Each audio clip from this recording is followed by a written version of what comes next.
Hi friends, आप सभी का स्वागत है ज्ञानतु पर।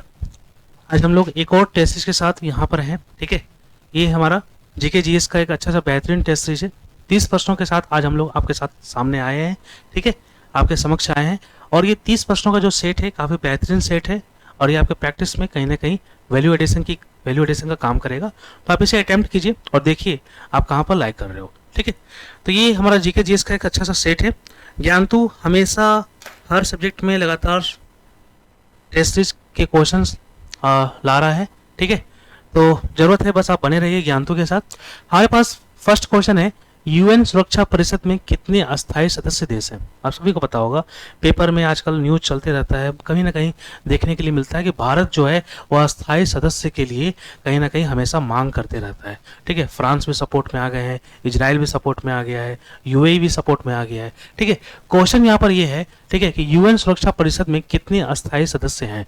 ठीक है, तो टोटल जो अस्थायी सदस्य हैं यूएन सुरक्षा परिषद में, ठीक है, वो हमारे पास क्या है? 5 है। कितने हैं? 5 है। ठीक है, 5 अस्थायी सदस्य हैं, बाकी जो हैं वो है क्या बोलते हैं? अस्थायी सदस्य हैं। भारत भी जो है वो क्या बोलते हैं, 2 साल का कार्यकाल, 1 साल का जो कार्यकाल था वो अस्थायी सदस्य, 2 साल का जो कार्यकाल था वो अस्थायी सदस्य के रूप में पूरा किया। ठीक है, और 1 साल के लिए उसे यूएन सुरक्षा परिषद का अध्यक्ष के तौर पर भी उसको मौका दिया गया था। ठीक है, तो फिलहाल क्वेश्चन के अनुसार यूएन सुरक्षा परिषद में कितने अस्थायी सदस्य हैं? ठीक है, तो 5 है। ठीक है, चलिए नेक्स्ट क्वेश्चन हमारे पास है, एशियन डेवलपमेंट बैंक, आपने सुना होगा एडीबी। ठीक है, एडीबी, ठीक है, एशियन डेवलपमेंट बैंक। ठीक है, ये 1966 के आसपास इसका फॉर्मेशन हुआ था। ठीक है, तो एशियन डेवलपमेंट बैंक का मुख्यालय कहाँ पर स्थित है? तो एशियन डेवलपमेंट बैंक का जो मुख्यालय है, ठीक है, ये हेडक्वार्टर की बात की जा रही है कि हेडक्वार्टर कहाँ पर है। ऑप्शन हमारे पास है Manila, Philippines, Tokyo, Bangkok. Bangkok Thailand, Tokyo Japan, Mumbai India, Manila Philippines. ठीक है, तो फिलीपींस देश में एक क्या बोलते हैं, जगह का नाम है मनीला। ठीक है, कैपिटल है। ठीक है, फिलीपींस देश का। ठीक है, तो मनीला में क्या बोलते हैं, एशियन डेवलपमेंट बैंक का हेडक्वार्टर है। ठीक है, तो ये हमारा सही आंसर हो जाएगा। ठीक है, ए फॉर एप्पल, मनीला जो है ये फिलीपींस देश में है और यहीं पर जो है एडीबी का हेडक्वार्टर पाया जाता है। ठीक है, ये हमारा आंसर हो जाएगा। नेक्स्ट क्वेश्चन हमारे पास है, भारत की खोज जो पुस्तक अहमदनगर किला जेल में कारावास के दौरान लिखी गई थी, भारत की खोज के लेखक कौन थे? आप सभी को पता है, ठीक है, कि जब जवाहरलाल नेहरू जब अहमदनगर किला जेल में बंद थे, ठीक है, तो उन्होंने एक किताब लिखी थी। ठीक है, और जिस किताब का नाम क्या था? भारत की खोज। ठीक है, और ये किस जेल में बंद होकर उन्होंने लिखा था? अहमदनगर किला जेल में बंद होकर उन्होंने ये किताब लिखा था। ठीक है, तो ऑब्वियसली बात है कि भारत की खोज जो है वो जवाहरलाल नेहरू ने, ठीक है, इन्होंने ये लिखा है भारत की खोज। ठीक है, अहमदनगर किला जेल में इन्होंने ये लिखा था। ठीक है, नेक्स्ट क्वेश्चन हमारे पास है, राशियों की कुल संख्या ज्योतिषीय क्षेत्र में कितनी होती है? तो राशियों की जो टोटल संख्या होती है ज्योतिषीय क्षेत्र में वो कितनी होती है? ऑप्शन हमारे पास है 10, 12, 14, 11। तो टोटल जो संख्या होती है, ठीक है, राशियों की, ठीक है, नक्षत्र की संख्या 27 होती है, राशियों की संख्या कितनी होती है? 12 होती है। कितनी होती है? 12 होती है। ठीक है, तो ये थोड़ी सी जानकारी है जैसे आपके पास होनी चाहिए। ठीक है, तो राशियों की संख्या कितनी होती है? 12 होती है। नेक्स्ट हमारे पास क्वेश्चन है, कौन सा रिटायर्ड आईसीएस अधिकारी उस टाइम जो है ना, जब जब ब्रिटिश गवर्नमेंट का राज था, तो उस समय आईएएस, आईएफएस और आईपीएस वगैरह कुछ नहीं होते थे, आईसीएस कहते थे। क्या कहते थे? आईसीएस कहते थे। किसी भी प्रशासनिक अधिकारी को एक एग्जाम होता था, ठीक है, प्रशासनिक ब्यूरोक्रेट्स का, ठीक है, जो आईसीएस एग्जाम होता था, तो आईसीएस अधिकारी कहलाते थे। ठीक है, तो एक रिटायर्ड आईसीएस अधिकारी थे, ठीक है, उन्होंने भारतीय राष्ट्रीय कांग्रेस के 1885 दिसंबर 1885 में भारतीय राष्ट्रीय कांग्रेस का स्थापना करवाया था। ठीक है, उनके गठन में शामिल थे और ये इन्होंने इसको स्थापित किया था, भारतीय राष्ट्रीय कांग्रेस को उन्होंने स्थापित किया था। ठीक है, कब? 1885 के दिसंबर में। ठीक है, तो ये जो स्थापना किया था, कौन आईसीएस अधिकारी थे? ऑप्शन क्या है? Macaulay, lord Irwin, lord Simon, AO Hume. तो ये सब तो होगा नहीं, ये 1835 में आए थे लॉर्ड इरविन, इनका कार्यकाल 1900 के बाद था। ठीक है, लॉर्ड साइमन कमीशन, ठीक है, 1928 के आसपास जो है, ये भी नहीं होगा। तो 1885 की बात की जा रही है ना, तो 1885 में कौन थे? एओ ह्यूम थे। ठीक है। एओ ह्यूम साहब जो थे, ठीक है, 1885 दिसंबर में, 27 दिसंबर में ख्याल से डेट है, ठीक है। तो 27 दिसंबर 1885 में एओ ह्यूम साहब एक रिटायर्ड आईएएस अधिकारी थे और इन्होंने क्या बोलते हैं भारतीय राष्ट्रीय कांग्रेस के गठन की स्थापना की थी, ठीक है। और यहाँ पर इन्हीं के द्वारा इसको स्थापित किया गया था, ठीक है। चलिए नेक्स्ट क्वेश्चन हमारे पास है, तमस उपन्यास के लेखक कौन है, ठीक है। एक्चुअली बुक वगैरह से भी क्वेश्चन आने की संभावना बनी रहती है, और करंट अफेयर्स का बुक हो और एक प्राचीन का जो एंसेंट या मिडाइवल का जो भी बुक हो, ठीक है, उसमें से क्वेश्चन आने की संभावना बनी रहती है, ठीक है। तो तमस उपन्यास, किस उपन्यास की बात की जा रही है, तमस उपन्यास की बात की जा रही है, ठीक है। तो इस उपन्यास के लेखक कौन है, ठीक है, लेखक की बात की जा रही है, तो कौन है, ऑप्शन पूछा जा रहा है, भीष्म साहनी, प्रेमचंद, बलराज साहनी, अमृता प्रीतम। तो तमस उपन्यास जो है, ठीक है, इसके लेखक जो हैं वो भीष्म साहनी है। कौन है, भीष्म साहनी। भीष्म साहनी साहब जो है, भीष्म साहनी साहब जो है, ठीक है, उन्होंने तमस उपन्यास को लिखा है, ठीक है, ये इसके लेखक है भीष्म साहनी, ठीक है। नेक्स्ट क्वेश्चन हमारे पास है, भारतीय आजादी के समय इंग्लैंड के प्रधानमंत्री कौन थे, ऐसा क्वेश्चन आता ही रहता है। 1857 के टाइम प्रधानमंत्री कौन था, ठीक है। नॉन कोऑपरेशन मूवमेंट, ठीक है, असहयोग आंदोलन, उसके टाइम प्रधानमंत्री कौन था, ठीक है। ऐसा क्वेश्चन आने की संभावना बनी रहती है। क्वेश्चन ऐसे ही फॉर्मेट, ऐसे ही फॉर्मुलेट होते हैं, ऐसे ही बनते हैं, ठीक है। जब आप क्या बोलते हैं 1920 का असहयोग आंदोलन था, उस टाइम कौन था, ठीक है। सिविल डिसोबीडियंस मूवमेंट, ठीक है, 1930, उस टाइम क्या बोलते हैं ब्रिटिश का प्रधानमंत्री कौन था। तो ये सब जो क्वेश्चन है, लेकिन जो मेन क्वेश्चन है वो ये है कि 1857 के टाइम ब्रिटिश का प्रधानमंत्री कौन था, ठीक है। तो इस टाइप के क्वेश्चन बनते रहते हैं। इस टाइम ये था, तो इस टाइम क्या बोलते हैं गवर्नर कौन था, इस टाइम क्या बोलते हैं वायसराय कौन था, ठीक है। ऐसे क्वेश्चन फॉर्म होते रहते हैं। फिलहाल यहाँ पर जो क्वेश्चन पूछा जा रहा है वो ये है, भारतीय आज़ादी के समय इंग्लैंड के प्रधानमंत्री कौन थे। तो भारतीय आज़ादी के समय जो इंग्लैंड के प्रधानमंत्री थे, आप सभी को पता होगा, ठीक है। चर्चिल के बाद कौन आए थे, इटली आए थे। कौन आए थे, इटली आए थे। तो क्लीमेंट इटली जो थे, ठीक है, वो हमारा, ठीक है, आज़ादी के समय 1947 के टाइम ये इटली साहब थे। और ये इटली साहब ही जो है वो 1946 में ये अनाउंस करते हैं कि हम लोग क्या बोलते हैं 48 जून 1948 के पहले हम लोग भारत एक जिम्मेदार हाथों में सौंप कर चले जाएंगे। ऐसा किसने अनाउंस किया था, ऐसा क्लीमेंट इटली साहब ने अनाउंस किया था, ठीक है। और कहाँ पे अनाउंस किया था, ब्रिटिश हाउस ऑफ कॉमन्स में अनाउंस किया था। कब अनाउंस किया था, जून 1946 में अनाउंस किया था, ठीक है। तो ये क्लीमेंट इटली साहब थे, कब, भारतीय आजादी के समय, इंग्लैंड के प्रधानमंत्री, ठीक है। नेक्स्ट क्वेश्चन हमारे पास है, दीफू दर्रा, ठीक है, आपने सभी ने सुना होगा इंग्लिश में सिपकीला दर्रा, ठीक है, नाथुला दर्रा, ठीक है, ऐसे ऐसे बहुत सारे दर्रे हैं, जोजिला दर्रा, ठीक है, बारामूला दर्रा, ठीक है। तो ऐसे ऐसे दर्रे हैं बहुत सारे, नीति दर्रा, ठीक है।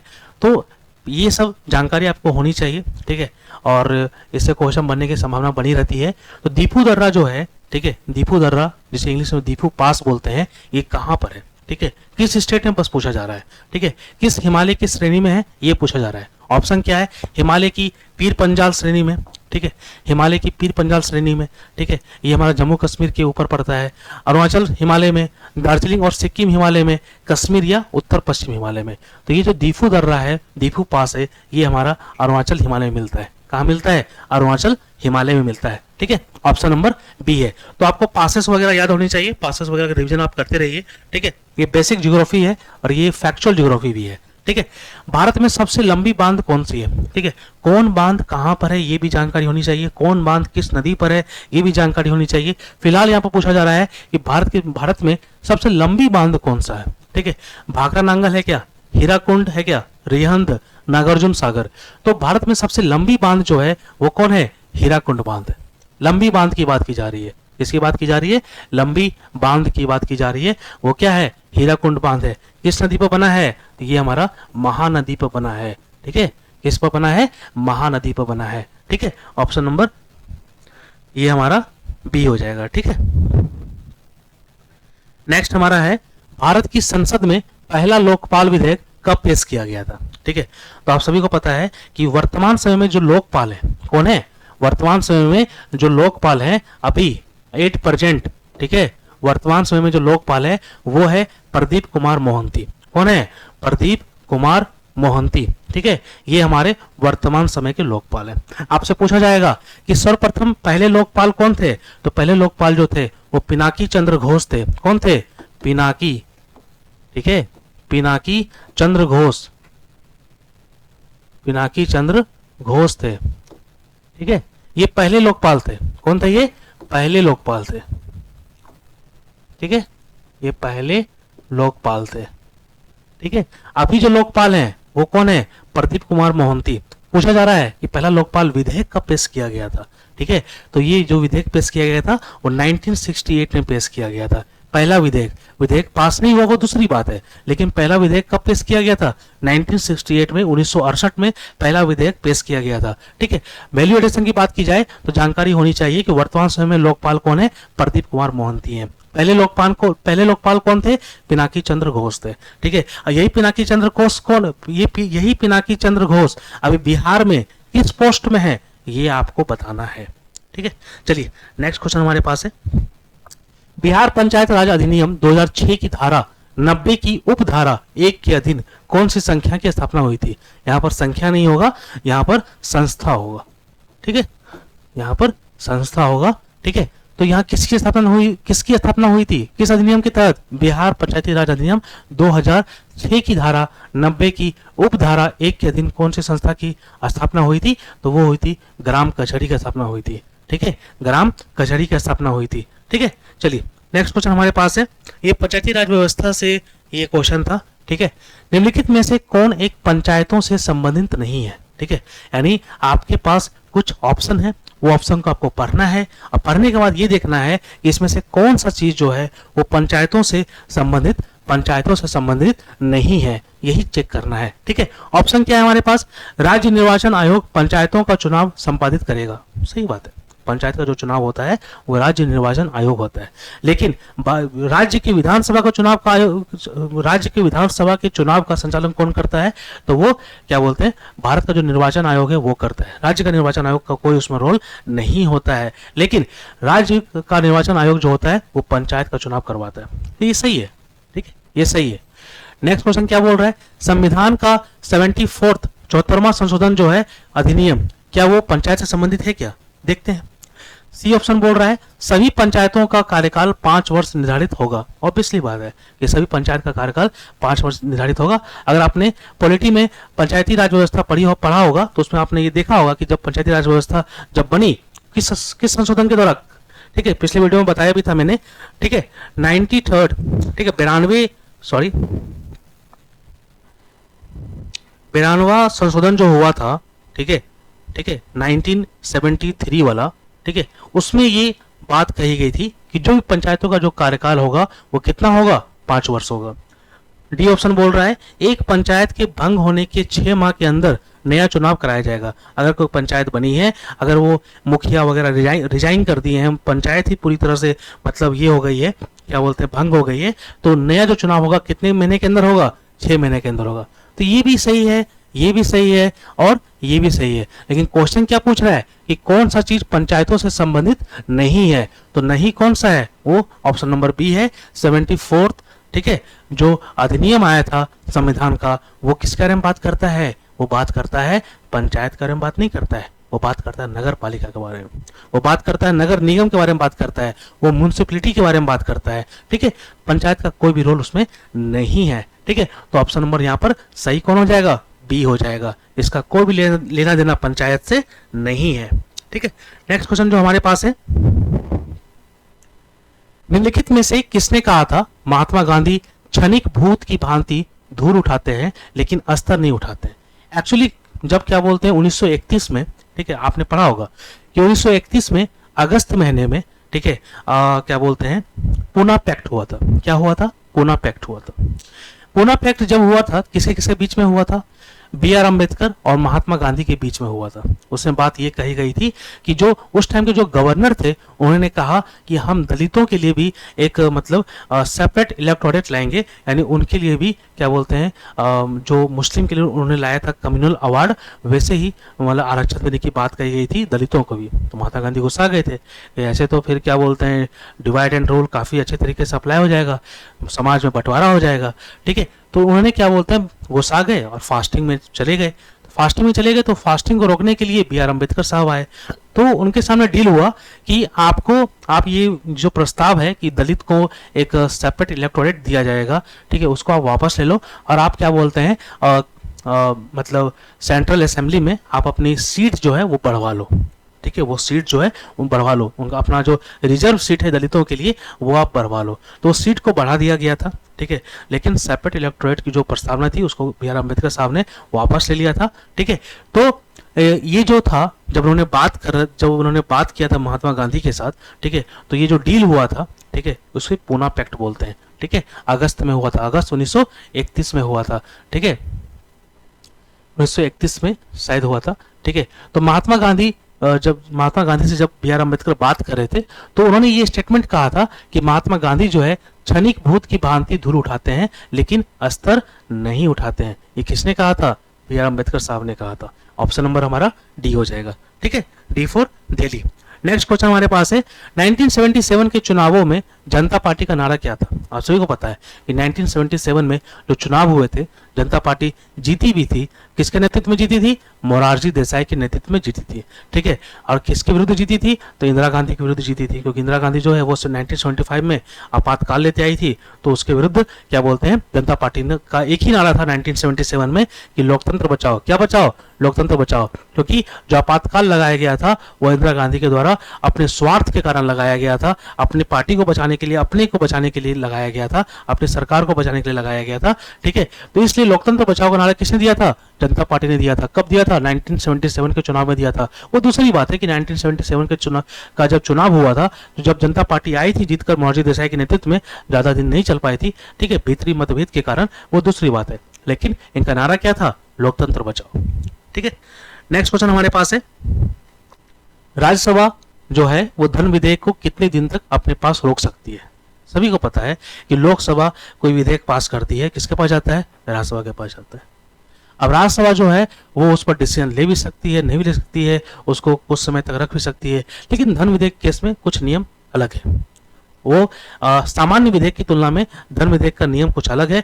धन विधेयक अगर लोकसभा के पास जाता है, लोकसभा से पास होने के बाद राज्यसभा के पास जाता है, तो राज्यसभा जो है उसमें बस अपना रिकमेंडेशन दे सकती है, अपने विचार दे सकती है।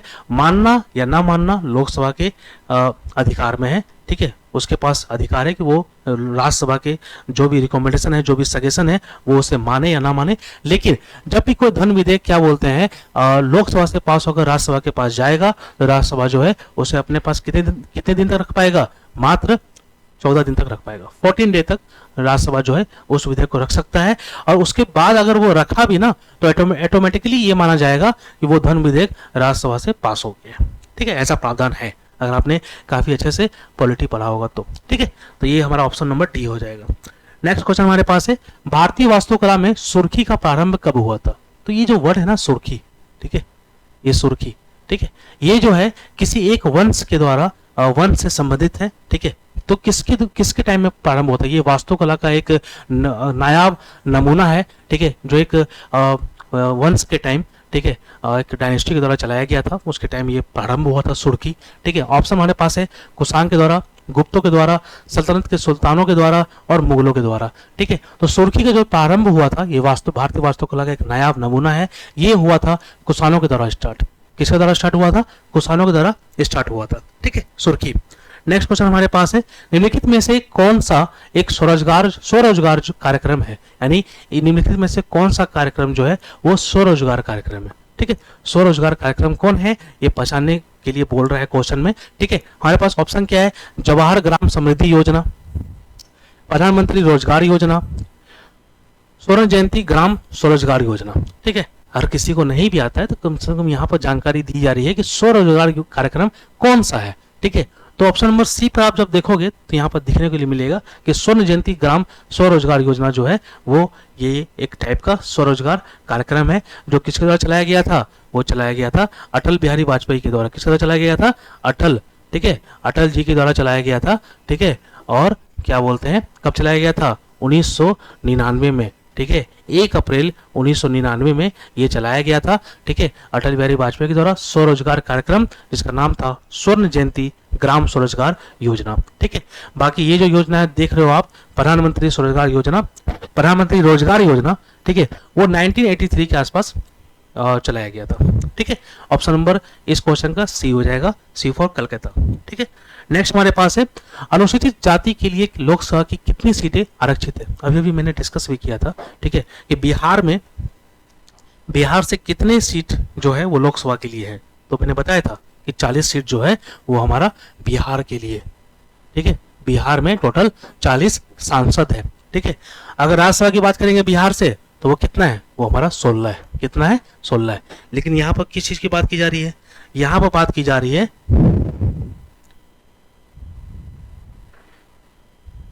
यहाँ पर जो बात की जा रही है वो बात की जा रही है कि लोकसभा की सीटें जो हैं वो उसमें अनुसूचित जाति की कितनी सीटें आरक्षित है। इसके पहले के वीडियो में मैंने एक चीज बताया था कि नारी वंदन योजना के तहत कितनी सीटें को आरक्षित करने की बात की गई थी महिला के लिए, तो 33% बात की गई थी। यहाँ पर क्वेश्चन को क्या पूछा जा रहा है कि अनुसूचित जाति, ठीक है, अनुसूचित जाति यानी एससी की बात की जा रही है, तो एससी के लिए कितना सीट रिजर्व है लोकसभा में, तो एससी के लिए लोकसभा में जो सीट रिजर्व है वो हमारा 84 है। इतना है, 84 है। ठीक है, 84 है। ठीक है, यही अगर एसटी की बात करेंगे यानी अनुसूचित जनजाति की बात करेंगे तो वो कितना सीट रिजर्व है, 47 रिजर्व है। कहां पर, लोकसभा में।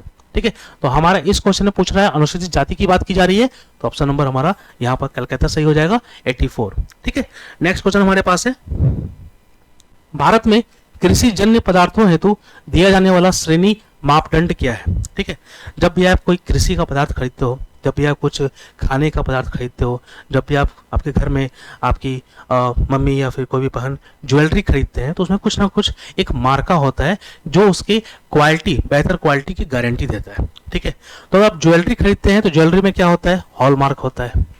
अगर आप कुछ टिकाऊ चीज खरीदते हैं जो हाँ एकदम ऑथेंटिक है, बेस्ट क्वालिटी का है, जैसे आप कोई पाइप खरीदते हो, लोहे का रड खरीदते हो, तो कहीं ना कहीं कोई डिवाइस खरीदते हो, लोहे का बड़ा सा यंत्र खरीदते हो, तो कहीं ना कहीं उसमें एक मार्का होता है, ISI मार्का। ठीक है, तो वो क्या दिखाता है, वो टिकाऊ चीज की बात करता है कि हाँ ये जो है ये टेस्टेड है और ये एक टिकाऊ चीज है। लेकिन क्वेश्चन क्या पूछ रहा है, कृषि जन्य पदार्थों के लिए। ठीक है, कृषि जन्य पदार्थों के लिए कौन सा श्रेणी का मापदंड है, तो वो एक मार्क है। कौन सा है, एक मार्क है। ठीक है, तो कृषि जन्य पदार्थों के लिए दिया जाने वाला श्रेणी मापदंड क्या है, एक मार्क है। ठीक है, एक मार्क। ठीक है, चलिए नेक्स्ट हमारा है ऑप्शन नंबर ए सही हो जाएगा उसमें। ठीक है, नेक्स्ट क्वेश्चन है भारतीय संविधान में मूल रूप से कितने मौलिक अधिकार प्रदान किए गए थे, सभी को पता है। ठीक है, कि टोटल जो मौलिक अधिकार अभी वर्तमान समय में है वो टोटल 6 है। अभी कितने हैं, 6 है। लेकिन पहले कितने थे, तो पहले जो थे वो 7 थे। हटाया किसको गया, संपत्ति का अधिकार को हटा दिया गया। किसको हटाया गया, संपत्ति का अधिकार जो था हमारे पास, राइट टू प्रॉपर्टी, क्या था, राइट टू प्रॉपर्टी, इसको हटा दिया गया। किस अधिनियम के तहत, ठीक है, किस संशोधन के तहत, तो 44th जो संशोधन था, ठीक है, 1978 वाला, ठीक है, 44वां संविधान संशोधन 1978 के तहत, ठीक है, इसको हटा दिया गया। ठीक है, और कहां से, मूल अधिकार से हटा दिया गया। कहां पर इसको रखा गया है, आर्टिकल अनुच्छेद 300A में, ठीक है, भाग 12 में इसे डाल दिया गया है। ठीक है, तो टोटल कितने अधिकार थे, मौलिक अधिकार थे, तो टोटल जो मौलिक अधिकार थे वास्तविक रूप में, मूल रूप में यानी स्टार्टिंग रूप में जब संविधान बना था, टोटल जो अधिकार थे वो 7 थे। एक को हटाया गया। ठीक है, किसको हटाया गया, संपत्ति का अधिकार को, राइट टू प्रॉपर्टी को हटा दिया गया। किस संशोधन के द्वारा हटाया गया, तो 44th संशोधन 1978 के तहत इसको हटाया गया। ठीक है, और अभी कहां पर है वो, तो 300 आर्टिकल, अनुच्छेद 300 में, ठीक है, 300A में ये है, 12वां भाग में है। ठीक है, तो अभी कितना है, 6 है। आंसर पूछ रहा है मूल रूप में, तो मूल रूप में 7 है। नेक्स्ट क्वेश्चन हमारे पास है निम्नलिखित कथनों पर विचार कीजिए। ठीक है, हमारे पास कुछ कथन है। ठीक है, मैं हर वीडियो में बोलता हूं कि इकोनॉमिक्स में आप एक पोर्शन को एकदम नहीं छोड़ना है, पंचवर्षीय योजना। ठीक है, मेरे हर टेस्ट सीरीज में ज्ञानों के जीके जीएस के हर टेस्ट सीरीज में आपको कहीं ना कहीं एक क्वेश्चन जो है वो आपको पंचवर्षीय योजना पर आपको देखने के लिए मिलेगा। ठीक है, क्वेश्चन क्या बोल रहा है, द्वितीय पंचवर्षीय योजना महालनोबिस के विचारों पर आधारित थी। ठीक है, द्वितीय पंचवर्षीय योजना का कार्यकाल कितना था, 1956 से, ठीक है, 61 तक था। ठीक है, तो क्या द्वितीय पंचवर्षीय योजना महालनोबिस के विचारों पर आधारित थी, हाँ आधारित थी, ये सही है हमारा। ठीक है, पहला जो था वो हेराल्ड डोमर मॉडल पर आधारित था। सेकंड क्या बोल रहा है, महालनोबिस ने कोलकाता में भारतीय सांख्यिकी संस्थान की स्थापना की तथा सांख्य नामक एक जर्नल निकाला, तो ये भी सही है। ठीक है, इन्होंने ही भारतीय सांख्यिकी संस्थान की स्थापना की थी। भारतीय सांख्यिकी संस्थान की स्थापना किसने की थी, महालनोबिस ने की थी, और सांख्य नामक एक जर्नल भी निकाला था।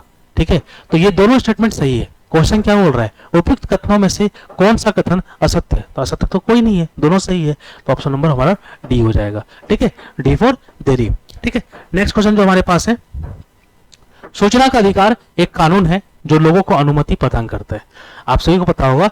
ठीक है, आरटीआई क्या बोलते हैं इसको, आरटीआई, इसको मतलब क्या होता है, राइट टू इंफॉर्मेशन, यानी सूचना का अधिकार। कब आया था, 2005 में आया था। किसके सरकार में आया था, यूपीए की सरकार में आया था। ठीक है, तो यूपीए की सरकार में 2005 में आरटीआई एक्ट आया था, सूचना का अधिकार आया था। ठीक है, पूछा क्या जा रहा है, पूछा ये जा रहा है कि सूचना का अधिकार जो है, ठीक है, ये मतलब लोगों को अनुमति प्रदान करता है। किसी अनुमति प्रदान करता है कि सरकार क्या कर रही है, सरकार क्या कर रही है, ये अनुमति प्रदान करता है कि सरकार क्या कर रही है, सरकार इसके लिए क्या कर रही है, सरकार ने क्या बोलते हैं इसमें कितना पैसा खर्च किया।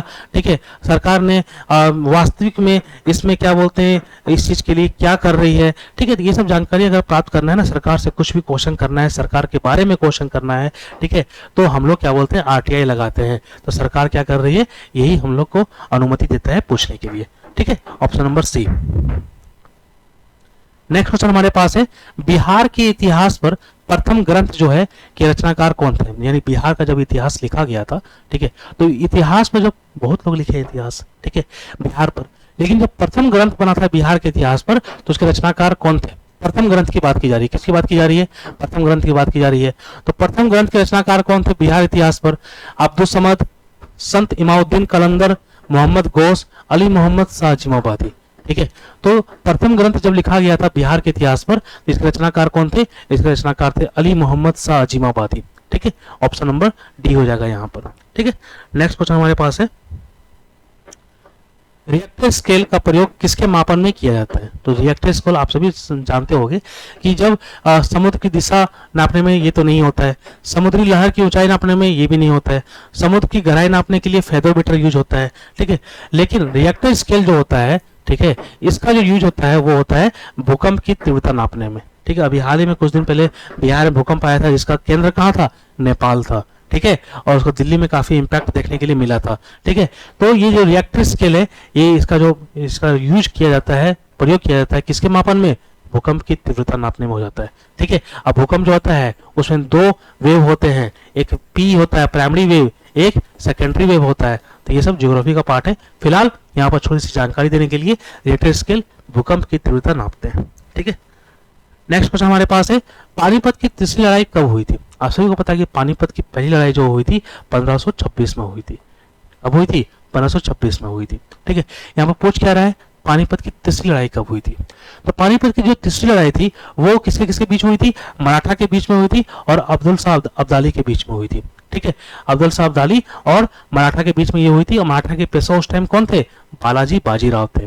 ठीक है, तो उनके बीच में तीसरी लड़ाई हुई थी। ठीक है, कब हुई थी, 1761 में हुई थी।